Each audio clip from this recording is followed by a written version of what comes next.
everyone. We're about to begin, so grab your seats, grab beers. If you need to use the bathroom, it's down that hallway. If you want to order food in anywhere downtown, you can grab something. If you need anything, I know there'll be a chance for questions and talk, but wait till after the program. Otherwise, I just want to say thanks for coming. Thank you to the Hudson Library for hosting Hispanic Voices in the Valley tonight. It's a little sad nowadays with social media, with everyone being so interconnected, how far apart we can feel from our neighbors. So having opportunities like this where people can actually share their voices and have a chance to learn instead of just reinforce what they already believe is amazing. So thank you to everyone for participating. We're more than happy to host, and I'll get out of the way and enjoy.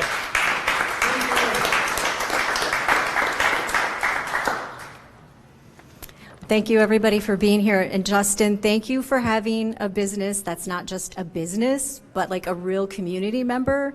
And I know people in this room and in the community really appreciate that.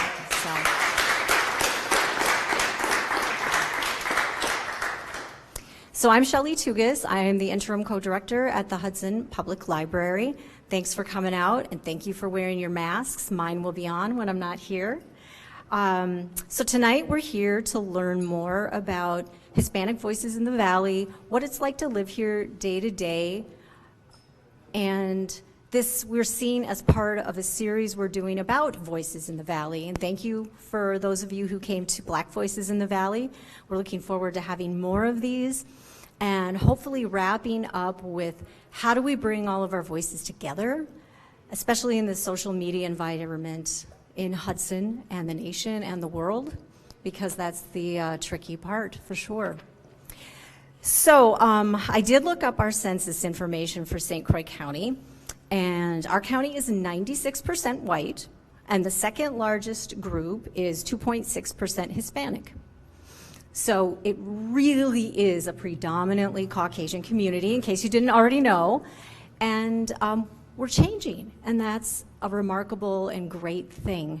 And so we're hoping these kinds of conversations will make us a stronger community, a more welcoming and kind community.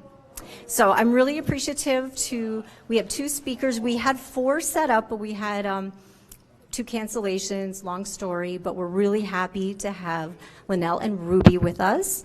And they will both take time to introduce themselves, tell you a little bit about what they do. So this is being live streamed on Hudson River Channel's Facebook page as well as their YouTube channel. And we'll be watching the comments. If you would like to put them in the comment section, someone's going to write them down for me, so I'll be able to ask them. And for those of you who are here, we do have sheets of paper. Feel free to take one if you don't have access.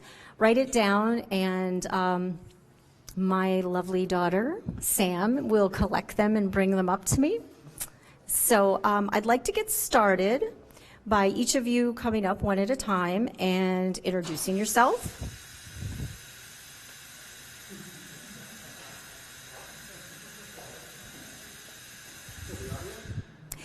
Justin gave me great instructions. He's like, this thing is going to go off every now and then, and it's going to last like 20 seconds, and so just wait it out. So if you hear it, that's what we're doing. So we'll have each of our panelists come up, introduce themselves, tell us a little bit about what they do, where they live, if this is the place that they grew up, or where it is that they grew up. And I would love them to touch on some of the common stereotypes they run into as Hispanics personally, or what they hear about it. If they would just share an experience or two with us to help us, to help make it relatable. Sound good? Okay, come on up. Linnell, why don't you start?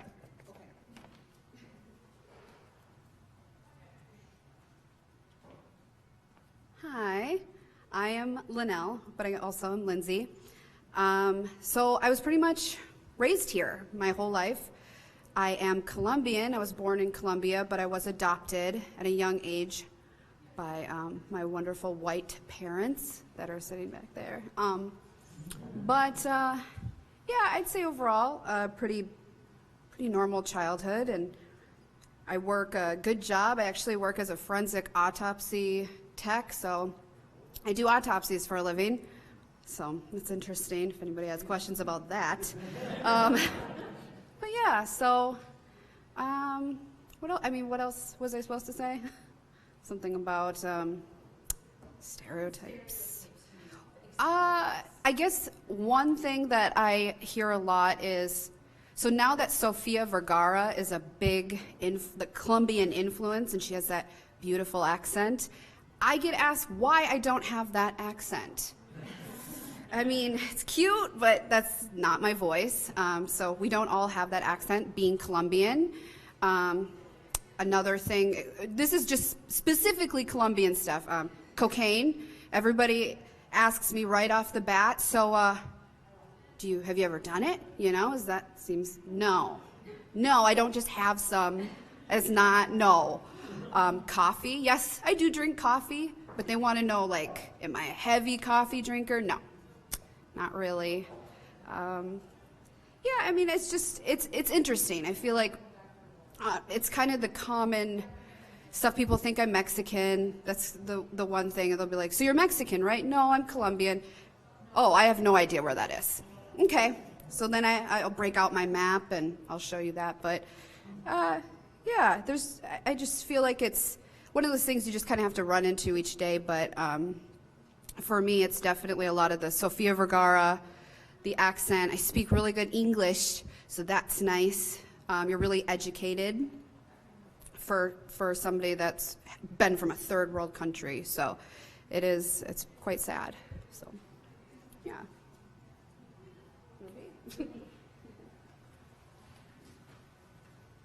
Hi, my name's Ruby. I was born in New Mexico.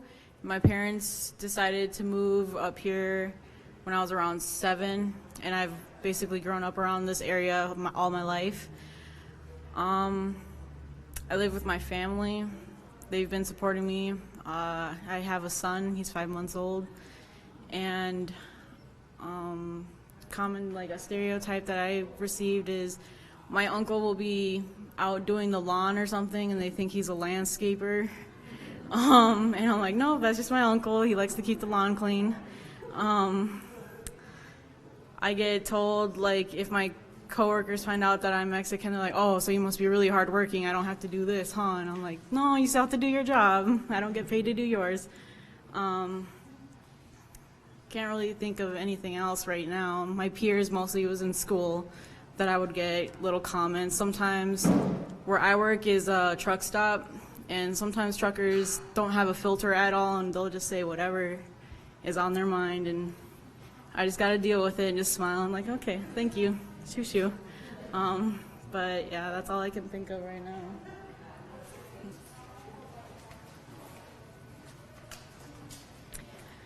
And for the record, a lot of people were asking me, how would you distinguish between Hispanic and Latino? So I was looking at that, and I'd like to hear if you have any specific preferences. But Hispanic refers to Spanish speaking, and Latino means that you are south of the border. Let me know if I don't have that right. But I'm curious if you have preferences about that. So it refers to a place of origin and not a race, is basically what I'm saying. So I know a lot of minority groups deal with stereotypes that are considered to be compliments. Like, if you're Asian, you must be really, really good at math and science. So I'm wondering if you find those kinds of stereotypes also offensive, or if people mean them to be a compliment, so you take them as a compliment. How do you deal with a comment like that? Because I think there are a lot of people who intend to be complimentary, and maybe they just need to be educated about how it might really affect people to hear something like that. So if you would come up, and I don't know if you want to just keep going back and forth, or maybe you could stay. Okay. Thanks.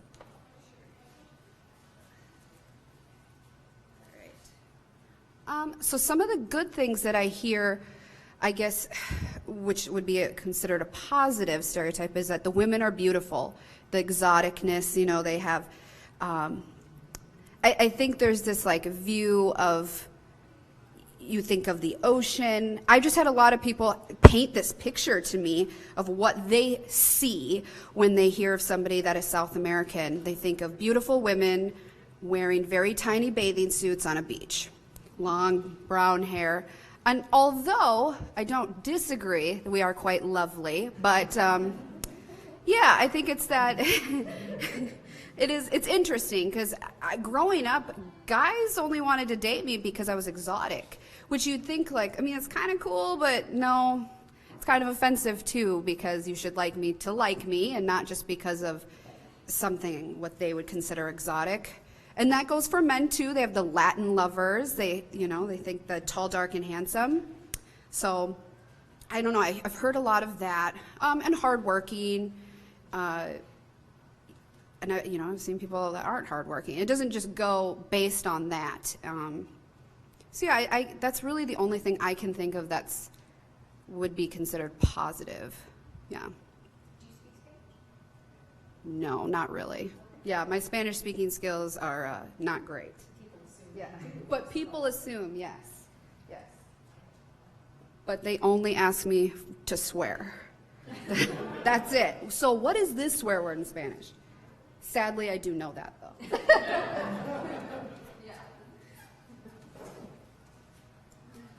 Okay, so I would agree with the good ones like that. The hardworking, value family. I get people asking like, "Oh, so you must be like the crazy Latina, huh? The crazy Latina girlfriend?" No, I'm pretty calm actually, but there's also like other things like, "Oh, you only speak Spanish at home or something," or like they'll ask questions assuming things right off the bat. And my Spanish, I understand more than I can speak. It's kind of like if you know another language somewhat and you can understand them and you try to say something but you're stuck on a word, that's what happens to me and I end up speaking Spanglish. But what was the other? I don't really find them offensive. I only find them offensive when you can obviously tell there's like hate and racism behind them. Then it's kind of like, okay, I'm kind of done with the conversation. But otherwise, if you're talking about like valuing family, being hardworking, things like that, I take it as a compliment. Some people might try to say it being mean or thinking it's like a good joke, but I kind of brush it off at the end of the day.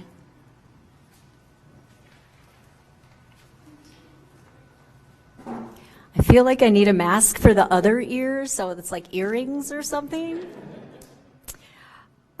So I'll say two phrases that will provoke a reaction in you. One is kids in cages. The other is caravans storming our border, right? So what I'm wondering is, since the issues at the border have been in the news for the last couple of years and have created a lot of controversy and become very political, have any of your experiences changed? I mean, on a day-to-day basis, do you sort of feel that in your lives?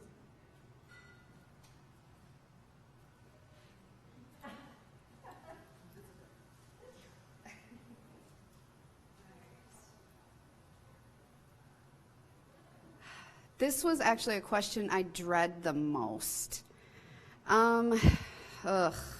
Where do I begin with this? So for me specifically, I don't feel like I'm the best example and the best person to ask, because I don't feel like it affects me as much every day. But when I read about it and I see the photos of these children, rage. It's really frustrating. I don't want to really get too much into it just because I don't want it to turn political, and that was just something I really just didn't feel like doing. But because of all this stuff going on today, I can tell that there's so much more racism towards the Hispanic community, and people are really unhappy and making the assumptions that we're all illegal and that we should go and leave. that we're mooching off the system, that we're, bringing our families up here, and it's really hard to hear. But again, like, I don't really, this isn't something that really is like on my mind, but I have friends that are Colombian that came here from Colombia, and they talk about the struggles and the stress of trying to become a U.S. citizen, and so many people talk about how, well, why don't you just do it this way? It would be so much easier. And that's just not the case when it comes to costs, how much it costs to actually go through, to become a U.S. citizen. It's very expensive. It's very difficult, especially when you're learning English and you have to be proficient. You have to be fluent in English to be able to answer these questions. So that's going to take time too. So I think it's just, overall, we just really need to have a little bit more empathy and see that, these are children. They don't deserve to be in these situations. Their family was hoping that they would bring them here for a better life, due to many different reasons, from safety, economical reasons, and they end up getting separated from their children and put into these detention centers where they don't know anyone, and they're in terrible conditions. So it's really, really sad. And so I hope that obviously there's some change, and yeah.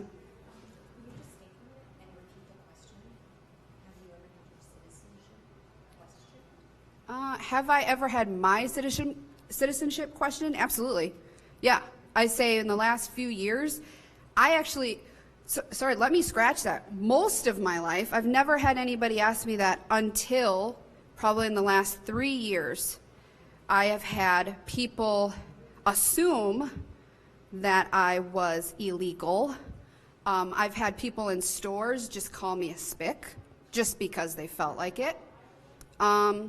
It's crazy. It's really insane, but I've definitely had people question it.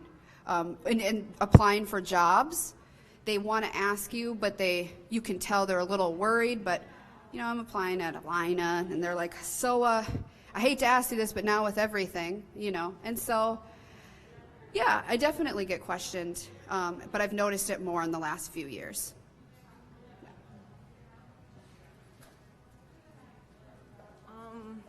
From what I remember, I have been questioned whether I've been a citizen or not. Once by a cop, a couple times by some peers, once a teacher, and I think another time was like some coworkers joking around. But I mean, that doesn't really affect me much because I know I'm a citizen. I was born here. It's really none of their business. My parents, although they weren't, they immigrated up here, and they're citizens now. My mom went through the whole process. She has an accent, but she took all the work, she took all the time to study the history of America and go through the whole entire process just to become a citizen. And it took a long, long time. And I don't think anybody should be in cages. That it doesn't really affect me every day. Just when I read it and come across it, it just makes me think of my son. But my citizenship, I feel like it shouldn't really matter. I don't think anybody's citizenship should be questioned at all. Imagine somebody coming up to you and asking you if your citizenship is valid, if you are a citizen. It's kind of a off-putting question, especially if you're at a grocery store or something. It's why are you getting involved? I'm just going about my day, Is there any other part to that question, or is that it?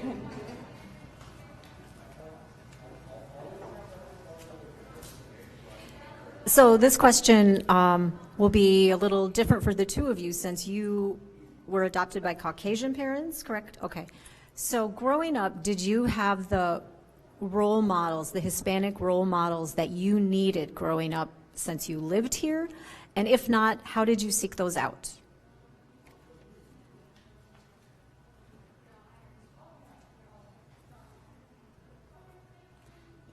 being adopted, I didn't have any Hispanic role models at all. It just wasn't something that I was taught in school, and it wasn't something that I really seeked out to learn myself, and that's something I really do regret. I wish I spent more time, really looking into that. I feel like for me, I always liked music, so I thought like J-Lo, I was like, oh, she looks good. Like, I just I didn't think about it, and until more recently, especially with Latin music, and we're seeing Shakira come out, and I'm like, wow, and I'm a big soccer fan, so I enjoy watching that, but overall, I've really never had anybody that I would consider a role model that was Hispanic, so, yeah.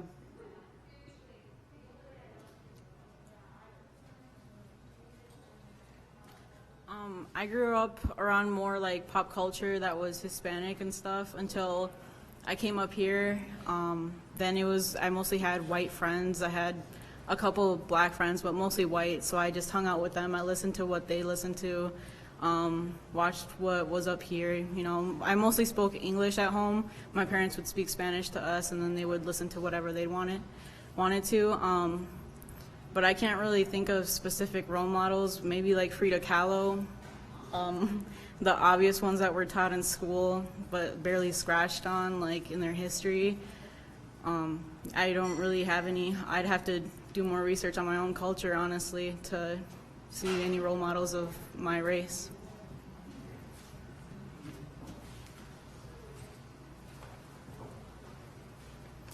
So if you do have a question you've written down, will you just raise your hand so Sam, who's not on her phone, could collect it and she'll bring it up to me. I'd appreciate that. So I'm wondering, in what ways do you see Hispanic culture present in our community? Do you see it? And where do you see it? And how else could it be reflected in a way that we could all learn from it and appreciate it?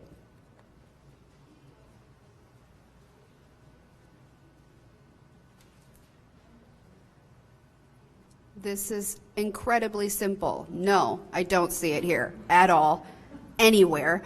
The disappointment's real. I guess you people are like, what are you talking about? You have Cinco de Mayo. You mean I can go get a margarita and some tacos at the local taco shop? That's not really celebrating Cinco de Mayo. And if you really look into that, I'm sure could tell us a little more, but I mean, I'm expecting this wonderful parade, and I do go to,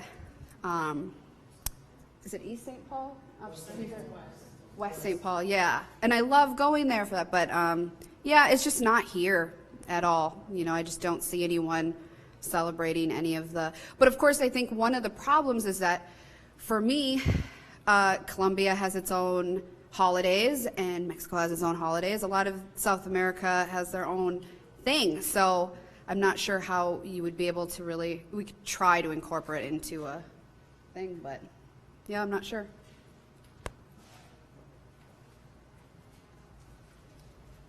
In the town that I live in, I don't live in Hudson. I live a little further that way. I don't see anything like that at all. It's more in the cities where there's more diversity that you can see more like cultures being shown off and appreciated. I mean, just maybe bring little parades like that out here would make it more comfortable, make it more feel like welcoming. Because I'm sure, like, I don't know much about Colombian culture, but I bet it's beautiful, and Mexican culture is pretty colorful and vibrant, and I would like to see some parades down here celebrating that stuff, and more people trying to learn about the history behind these, like Cinco de Mayo. If I remember correctly, it was just a battle that was won. It wasn't celebrating our Independence Day. I believe that's in September. Yeah, the 16th of September. And people just instantly assume it's our Independence Day when in reality it's not.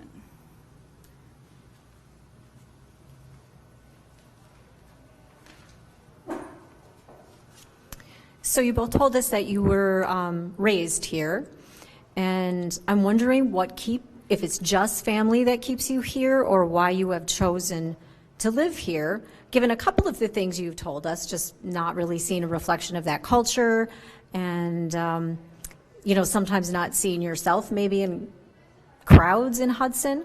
So why do you decide to live or stay in Hudson?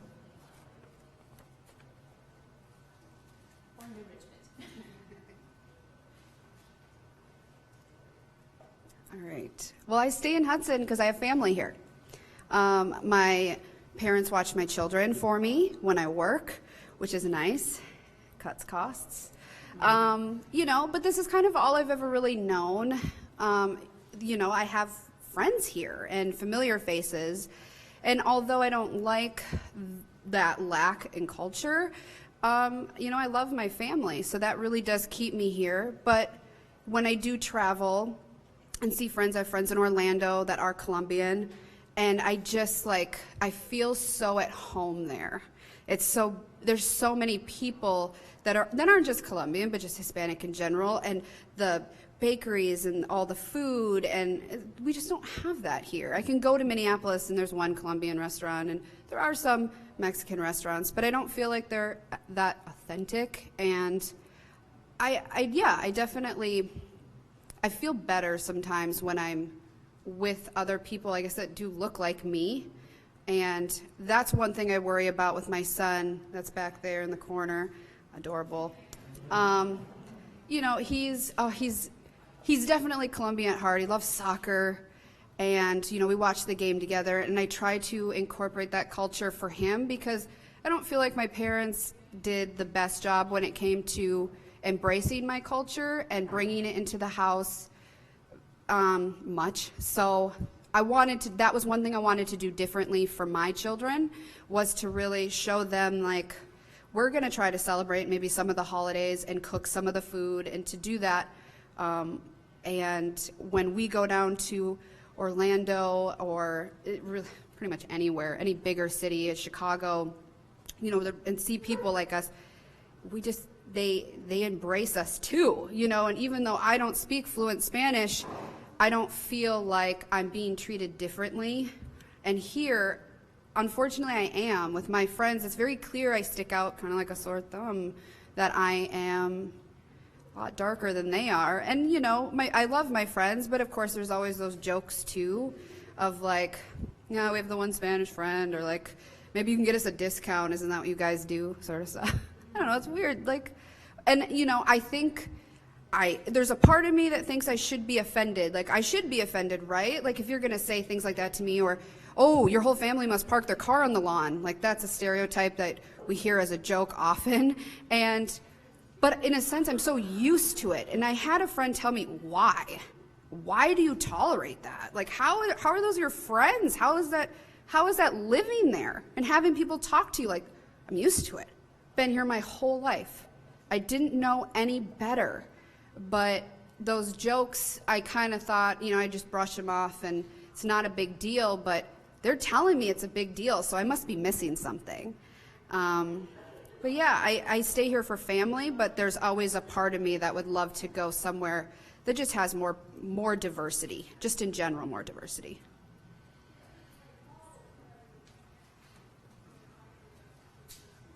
So I stay in New Richmond because that's all I can afford right now, and my mom and basically my family is helping me out by letting me live there with them. But it would be nice to see more diversity in this area, especially with having kids growing up here like our kids. I had a friend actually ask me how are the schools out here, because she knew I went to the schools out here, and she meant about racism, and I was like, it's not too bad. I didn't experience anything terrible. I would get the little comments, and that was about it, but that never fazed me. It was just brush it off and keep going. But what was the question? Why we're staying here?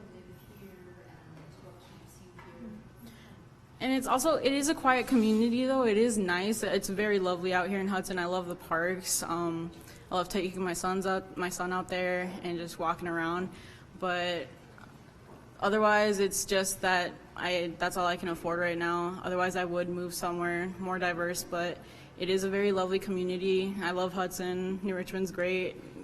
They both have their perks, but more diversity would be nice and more acceptance.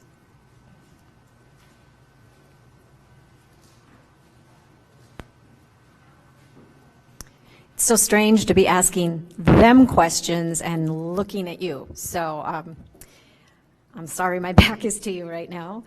These are related, so I'm going to kind of tie them together, and hopefully you can incorporate both of these in your answers. But what advice would you give to a young Hispanic teenager who has recently moved to Hudson from Central America? So what kind of encouragement would you give them? They attend Hudson High School. And also, there are students in the area who have had their classmates tell them, go back to where you came from, or they say something like, build a wall. So what kind of encouragement can you give to kids who face those taunts at school?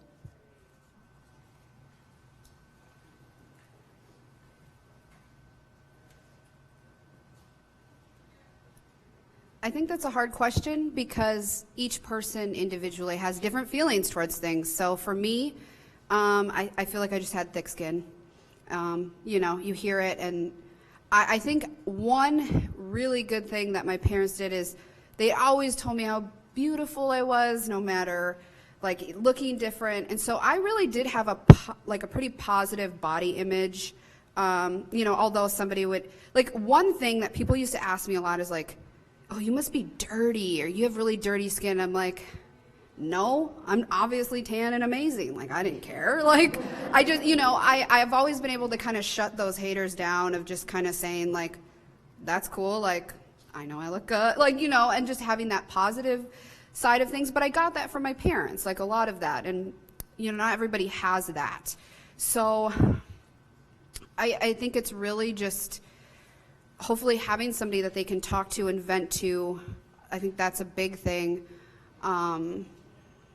But I mean, being a teenager is already really hard, and then having to deal with kind of being the only, because I think there was literally, I don't know, 4 Hispanic people that I knew of total in the high school. So I know that I tried to befriend every foreign exchange student that came from South America, and they wanted nothing to do with me. I'm sure they just thought I was a little bit too much in their face, but yeah, I just want everybody to feel welcome, you know, and it's hard to hear children having trouble in school and getting bullied for that. I would hope that there's somebody that they can reach out to that can give them that positive, you know, side of things, like, you need to embrace who you are. I mean, regardless of, you know, what your race is, I mean, you're beautiful, and just having that positivity, it'll get better. Hopefully. I don't know. What was my other thing? Anything else? Yeah, I don't have any advice. I don't know. Everybody's different. It's hard for me I can't give advice unless somebody comes to me specifically and says, this is what I'm dealing with, you know, as just a broad. I mean, I'm always willing to talk to them. You know, if there was somebody in this community that came to me and wanted to know advice, I would be more than happy to reach out and you know, and help out if I could. So, yeah.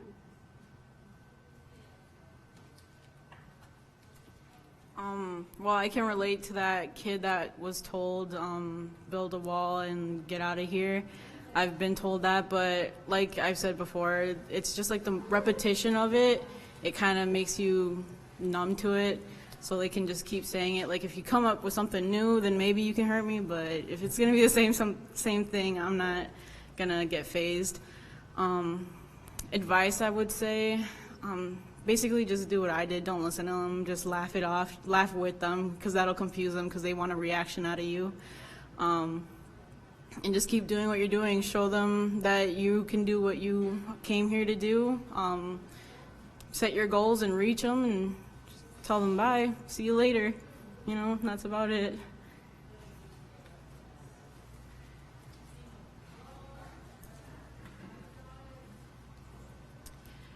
So this question is, have you ever felt afraid in Hudson or New Richmond because you are Hispanic? And if so, how did you handle it?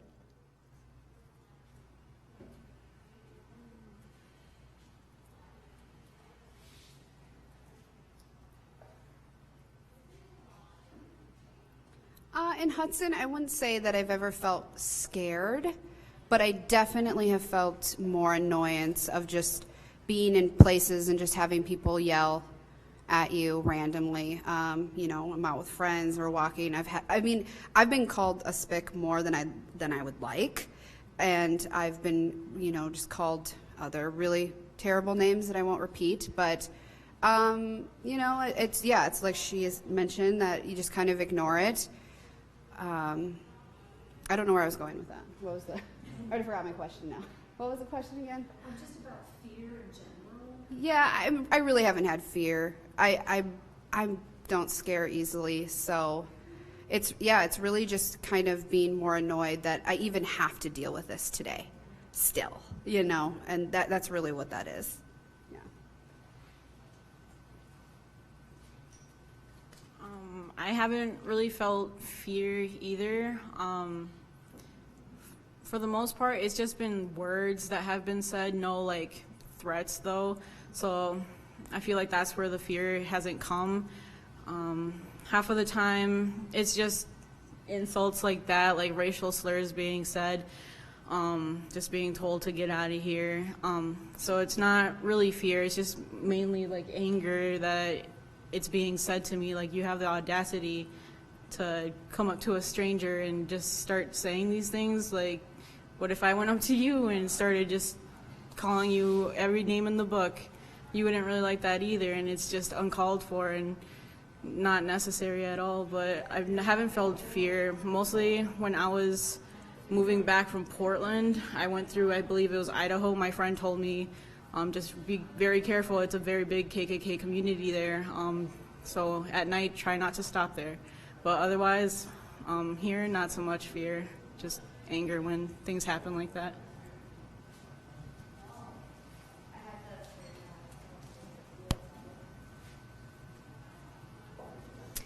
So I think this is an interesting question, and I think I use this term maybe in my opening, and I think it speaks to your intention, and you're not thinking about really what the effect might be, but it's the term welcoming.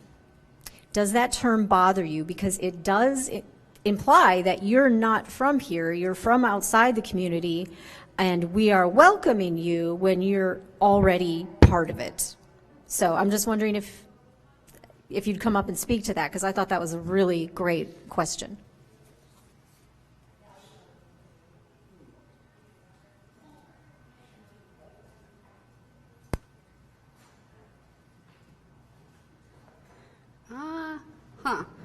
Okay. That's kind of, I guess I never really thought of it. Just you reading it the way you did, then I'm like, oh, I guess I could see how that would be. But I personally, I never thought of it. I mean, you want to welcome me, cool. Like, thanks. I guess I don't, yeah, I never really thought about it as a negative thing. I'd rather have somebody welcome me and be excited to see me than the opposite. So, I mean, feel free.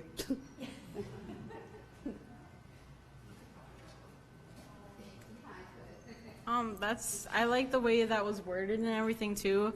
But like with welcoming, it's kind of like we're all neighbors, you know. I'd hope that I make you guys feel welcome. In turn, I feel welcomed. Like, yes, we are all a part of this community, but we're all strangers to each other basically almost every day.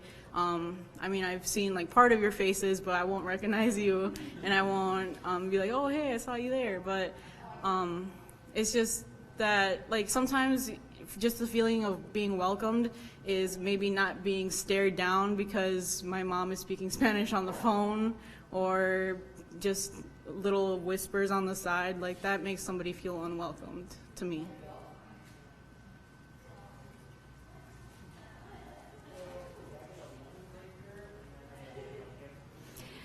So I have a friend who was telling me about her experience as the grandmother of a biracial child and the mother of a Caucasian child, and how they are very alike and will have similar behaviors when they're out in public, but people are annoyed and disgusted by her biracial grandson, and when her Caucasian son would do the same sorts of things, it was sort of, he's such a cutie. He's a little rascal, that one. And so I think this question sort of gets to that sort of scrutiny and the differences that people, the prism that they'll look through when they watch you. So this is, do you ever feel extra scrutiny because you're a person of color, or do you apply expectations to yourself? Like, I have to be perfect because I have to show people that I will defy their expectations, whatever those might be. I kind of rambled. Does that make sense? Kind of? Oh, thanks. Yeah? No? You can skip. You can take a pass.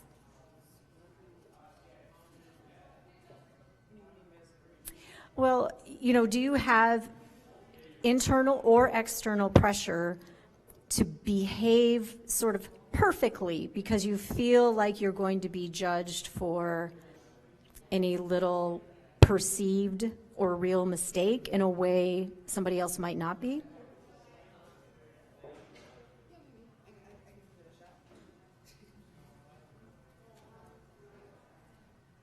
I think it's more in my head in a sense, but I always am striving to do better all the time. People, I guess it goes back to the stereotype that we aren't intelligent or we're not educated, and I'm very educated. I went and got a degree. I'm always aiming to finish a master's degree, get a doctorate degree. That's what I want to do. I work in the medical field, and I think a lot of times people go, so what do you do again? Oh, you must just be like, and there's nothing wrong with being a CNA, and there's nothing wrong with doing those things, but they kind of assume that I'm there. I'm like, actually, no, I'm the boss. Believe it or not. Yeah, I'm actually in charge. And that's hard for people sometimes to understand that, yes, I did. I worked really hard. And then I get you must have been that diversity hire. I've heard that a lot. They must have really needed that. And you probably replaced somebody that had better qualifications. My qualifications are great. But I felt like I had to overachieve and make sure, like, yes, I worked 14 years doing this. I even volunteered. I wanted to make sure that yes, I am the best candidate. There's no question in the back of my head that I got it, not because I'm Spanish. So, but sometimes I think I'm kind of competing with myself in a sense to always do better and to kind of prove everyone wrong that we are successful people too, and we're smart, and so that I think you just kind of hear a lot of that negative, and I just feel like I'm always trying to do better and to really show people that we are educated and we are smart and we're capable of doing everything that you guys can do too. So.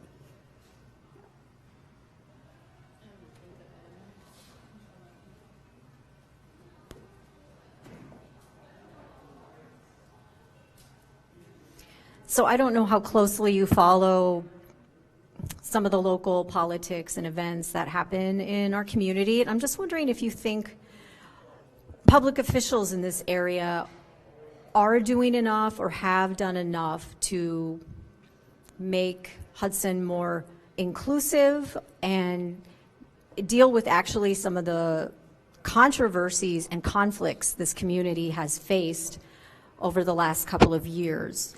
And if it's not something you follow or you don't want to address, again, it's totally fine to take a pass. But I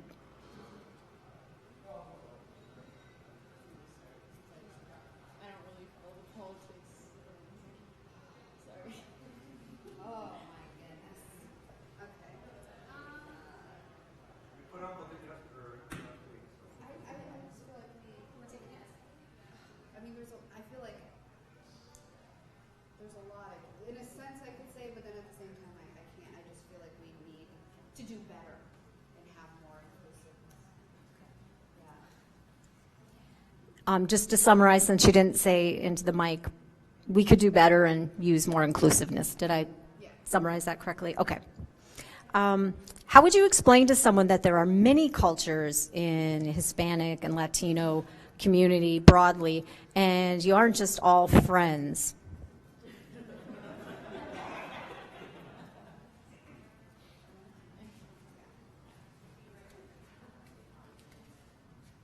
So, I mean, there have been times where, like, there was kids in the grade above me or the grade below me that were Hispanic, and I'd be asked if they were my cousin or if I knew them, and I'm like, no, I don't.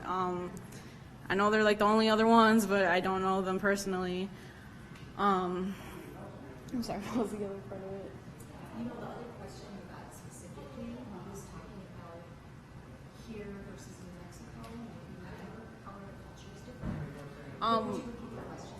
Yeah, well, okay, so she asked the cultures between New Mexico and here, how are they different? Is that basically? So New Mexico is largely Hispanic, largely Hispanic.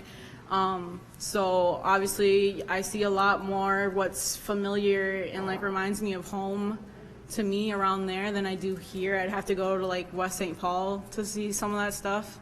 And like there's more parades, more celebration of ourselves there than here. I haven't been there in a very long time. I moved away from there when I was like 4, so I don't remember much, but for what I do remember is just the feeling of like family and home, and like smelling like the chili peppers and like the bakeries, you know, like smelling that kind of smell is just, it's nice. It's nice to have around sometimes, I'd say.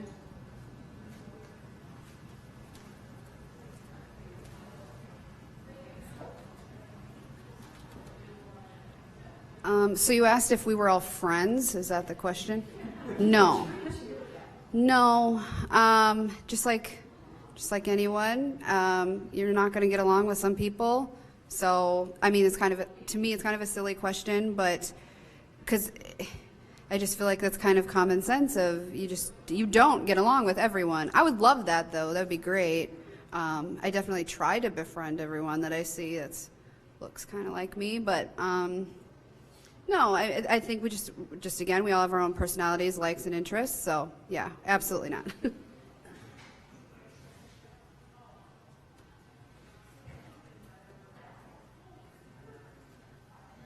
So it looks like this will probably be our last question, and then I'm going to just let them have some wrap-up remarks because we're hitting the 7 o'clock hour.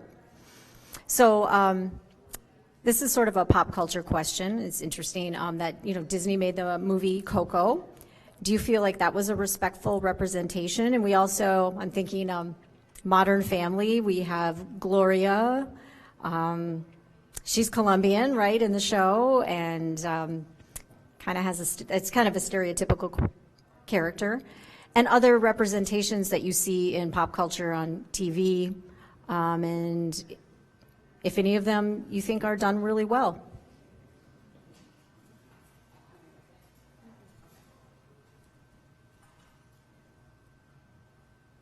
So when it comes to the movie Coco, I can't really answer that. I enjoy the movie. I think it's great.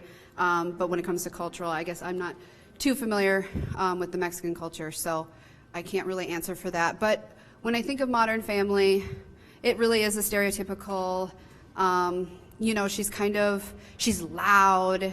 She kind of that stereotypical Latin woman. She gets angry and she's very passionate.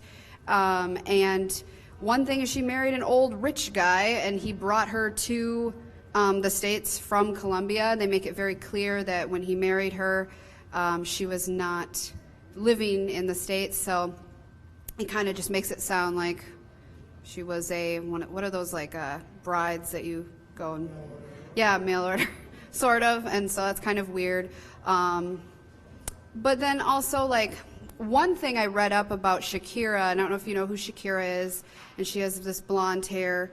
But they actually, when she first started performing in Colombia, she naturally has very dark hair, but they wanted her to appeal to the pulp culture here in the States, and they were worried that, oh, I don't know if you're going to be able to sell records, you know, looking Hispanic for Caucasian people, so we want you to look more white. And so they actually bleached her hair and dressed her differently than what she was used to wearing. And so that was something I read about with her and how she had to really change her whole look. But then what's interesting on the other side, talking about Sophia, she's actually naturally a blonde. But people don't associate Hispanic people as blonde. And I actually know a lot of people because it's not a race. So she is naturally a blonde-haired woman, and they didn't feel like she looked Hispanic enough for the role. So they made her darken her hair. And so that's really frustrating that they think that she has to look a certain way to be perceived as Colombian. So, you see that a lot. I like this one performer. His name is Daddy Yankee. He's Puerto Rican.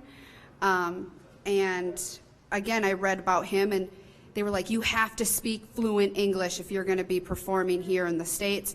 We're not even going to work with you. And so he really had to bust his butt to basically conform to our American standard. And so, yeah, it is interesting when you really try to like about different artists, and even Jennifer Lopez, how she's really had to conform to look a certain way to capture all of these different audiences. And then after she, got you, she's like, oh, I can kind of go back to my Latin roots. Like, it's kind of sad to see that happen a lot with performers.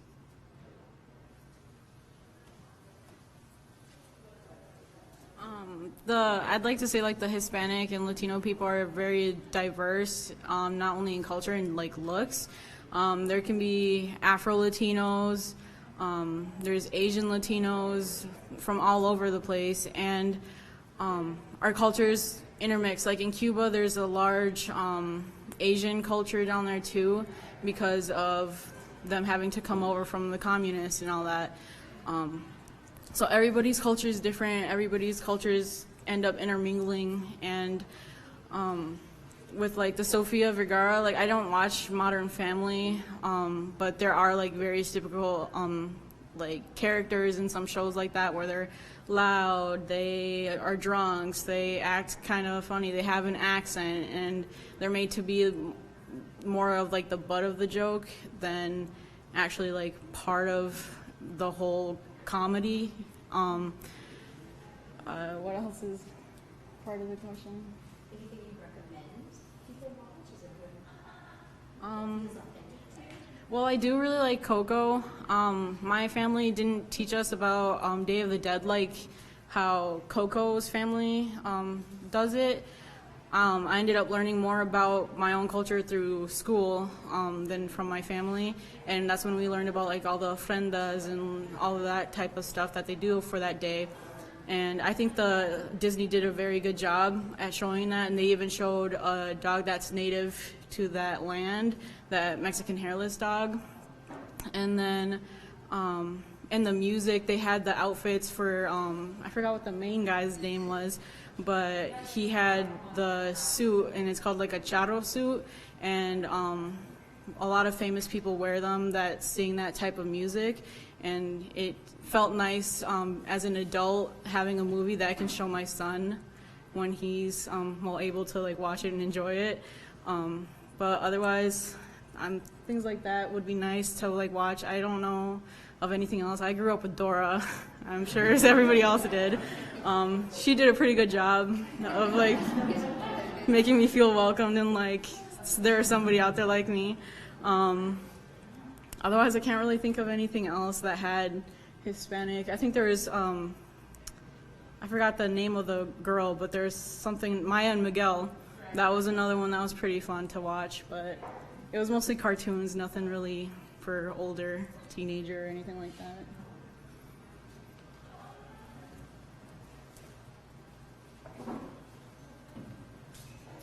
So I want to make sure I ask both of you, maybe there was a question you were hoping to hear so you could answer it, or some thoughts you'd like to add on here at the end. So please step forward if you'd like to do that. We would love to hear it.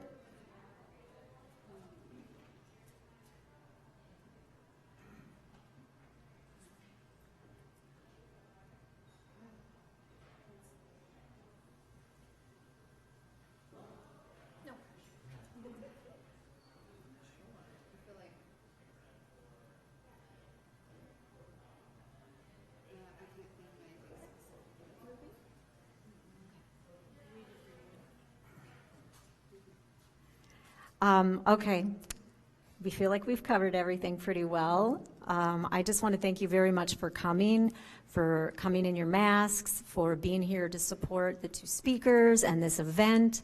Let your friends know that River Channel is going to have it on YouTube and their Facebook page, and will be linked on our Facebook page as well, so people who didn't come down will be able to see it in the weeks ahead. We're hoping to do some more of these, so if you think it's beneficial, be sure to let the library know, so we are giving programming that's responsive. And I'm really, again, grateful to Hop and Barrel for all that they do. They also host our adult story time, which we haven't had since March or February, but we hope to be bringing that back soon. So they just have a lot of great events, and be sure to thank them for that. And finally, our two phenomenal speakers, Ruby and Lindsay.